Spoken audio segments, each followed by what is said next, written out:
नमस्कार, स्वागत है आपका मिथिला लाइव 24 पे। और इस समय हम मौजूद हैं जाले प्रखंड के कुमरौली गांव में।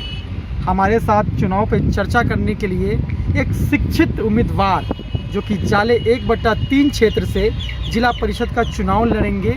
इनसे सबसे पहले हम इनका परिचय जानना चाहेंगे। सर, आपका शुभ नाम जानना चाहूँगा। फैज़ान सरवर नाम हुआ मेरा। और एक छोटा सा परिचय आपका, आपने कहाँ से शिक्षा प्राप्त किया? मेरी स्कूलिंग यहीं दरभंगा से ही हुई थी, दरभंगा शफी मुस्लिम हाई स्कूल। और उसके बाद हम +2 यहीं दरभंगा केस कॉलेज से किया था हमने।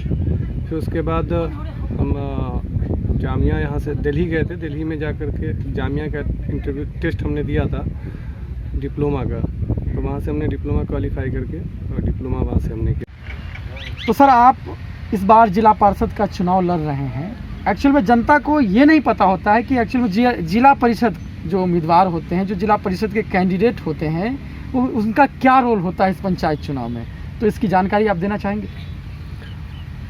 इसके बारे में बहुत कुछ हम क्या कहें। हम तो अपने बचपन से ये चीज़ देख रहे हैं कि जो लोग भी ज़िला परिषद के कैंडिडेट होते हैं और जो जीतते हैं, जीतने के बाद हम अपने क्षेत्र में, दूसरे क्षेत्र की तो बात नहीं करेंगे, अपने क्षेत्र में ही देखते हैं कि जो लोग जीतते हैं वो जीतने के बाद बिल्कुल सो जाते हैं। और जिला परिषद का क्या रोल होता है? उससे अभी तक ये रोल नहीं समझ में आया कि ज़िला परिषद का रोल क्या है।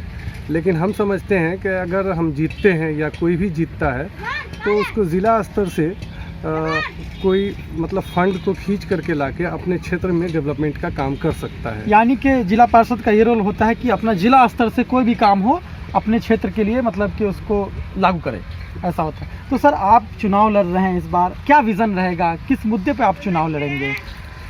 हमारा जो विज़न है वो ये कि सबसे पहले तो हम अपने नौजवानों की बात करेंगे कि हमारे क्षेत्र में ख़ास के जब हम अपने गांव में ही अपने समाज में निकलते हैं तो हम अपने नौजवानों को जब देखते हैं तो मतलब जब उनको देखते हैं शिक्षा उनके पास नहीं है, उनको देखते हैं हमारे क्षेत्र में सही तरीके से कोई स्पोर्ट्स का मैदान नहीं है, उसको सही से कोई स्पोर्ट्स पे गाइड करने वाला नहीं है, कोई एजुकेशनल कोई ऐसी संस्था नहीं है जहां हमारे क्षेत्र में लोकल में हमारे गांव समाज के बच्चे नौजवान वहां से पढ़ के एक अच्छे शिक्षित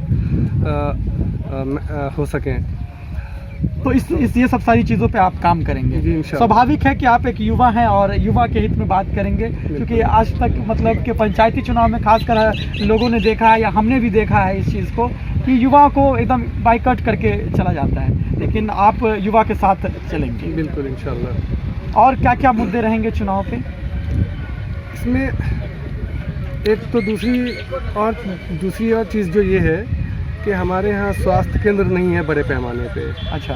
तो हमारी कोशिश इस पे होगी इंशाल्लाह कि हम जो हमसे ऊपर के जो नेता हैं, बड़े मतलब एमएलए हैं या एमपीज़ हैं, इन लोगों के टच से एक स्वास्थ्य केंद्र की व्यवस्था कराई जाए, मतलब उसका कंस्ट्रक्शन हो। यानी कि आपके क्षेत्र में उप स्वास्थ्य केंद्र नहीं है, उस पर भी हम कोशिश कर सकते हैं। रेडी। तो आप जनता से जाते जाते क्या अपील करना चाहेंगे? हम जनता से बस यही अपील करेंगे कि उनके नज़दीक तो आने वाले बहुत सारे कैंडिडेट होंगे, उसमें से एक हम भी हैं। और जहाँ तक हम अपनी बात करें तो हम आपके जनता के नज़दीक एक शिक्षित अपने आप को समझते हैं। तो जनता को चाहिए कि एक शिक्षित प्रत्याशी को, शिक्षित कैंडिडेट को सपोर्ट करे, ताकि वो उनके हित में, समाज के हित में ज़िला स्तर से कोई भी किसी भी तरह का फंड जो उनके ज़रिए से हो सकता है उसको हम ला करके यहाँ करें और उनके बीच में हम भी अपने आप को दिल में बस के रह सकें। यानी आधार पे हो या फिर इस तरीके के किसी भी आधार पे हो, हम कोशिश करेंगे कि हमारे समाज में, क्षेत्र में भाईचारा पहले कायम हो। सर, तो इस बार आप चुनाव लड़ने के लिए पूरी तरीके से आश्वस्त हैं? जी बिल्कुल, हम पूरी तरीके से तैयार हैं इस चीज़ के लिए कि हमको इस बार लड़ना है।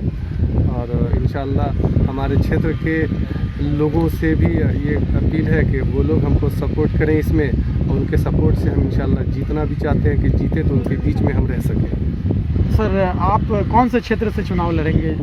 हमारा क्षेत्र जाले 1/3 पड़ता है।